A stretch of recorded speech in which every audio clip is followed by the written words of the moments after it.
Guys আসসালামু আলাইকুম। সুমাইয়া আহমেদ চ্যানেলে সবাইকে স্বাগত। তো আজকের ব্লগটা শুরু করছিলাম পেয়ারা মাখা দিয়ে। তো এটা গত দিনে মানে কালকের আগের দিন ছোট ছোট করে পেয়ারা কেটে সামান্য একটু ধনিয়ার গুঁড়া, শুকনো মরিচের গুঁড়া আর হচ্ছে সরিষার তেল, লবণ, বিট লবণ দিয়ে এভাবে করে আমি ছোট ছোট করে পেয়ারা কেটে মাখাই, খেতে খুব মজা লাগে। পেয়ারাটাও খুব মিষ্টি ছিল। এভাবে করে খেয়ে দেখবেন, খুব ভালো লাগবে। তো তারপর হচ্ছে পেয়ারা তো আগের দিনেরই ছিল। আজকে বাসায় কিছু মানে গেস্ট ছিল, ছোট আয়োজন বলতে হচ্ছে কিছু গেস্ট ছিল।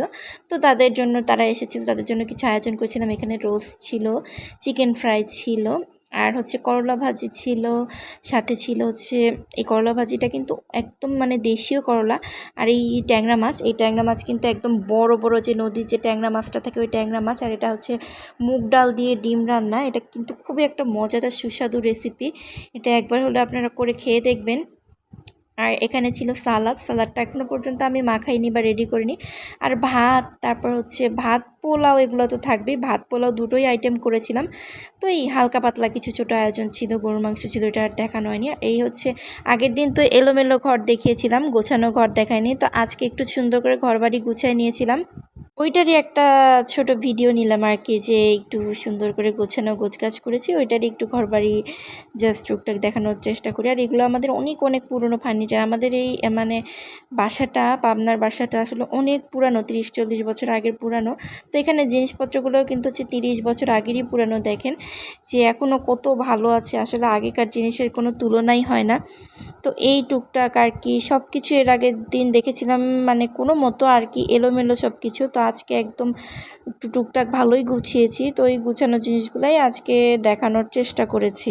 তো এই ঘরগুলা সুন্দর করে একটু গুছিয়ে নিয়েছি। আসার পর তো দেখি হচ্ছে এই রুমটাতে একদম পুরা ভর্তি পানি, মানে ভরা পানি। বাথরুমের লাইন বন্ধ হয়ে ওই রুমে পানি একদম ভরে গিয়েছিল, বিভ্রান্তিকর অবস্থায় গিয়েছিল। পরে পরিষ্কার করে এখন মোটামুটি একটা মানে ভালো থাকার মতো উপযোগী একটা সুন্দর পজিশনে নিয়ে আসা হয়েছে। তো এই আর কি। আর এটা হচ্ছে নতুন করে একটা রান্নাঘরের মতো রেডি করেছি আমরা এই পাশে, কারণ ওই পাশটা দেখেছি, ওই পাশটাতে হচ্ছে ভাড়া দিয়ে দিব। এখানে এই পেঁয়াজ, আদা, রসুন, আলু টালু সব জিনিসপত্র রাখা হয়েছে। ওটারও একটা ছোট্ট ক্লিপ নিলাম আর কি দেখানোর জন্য আপনাদেরকে।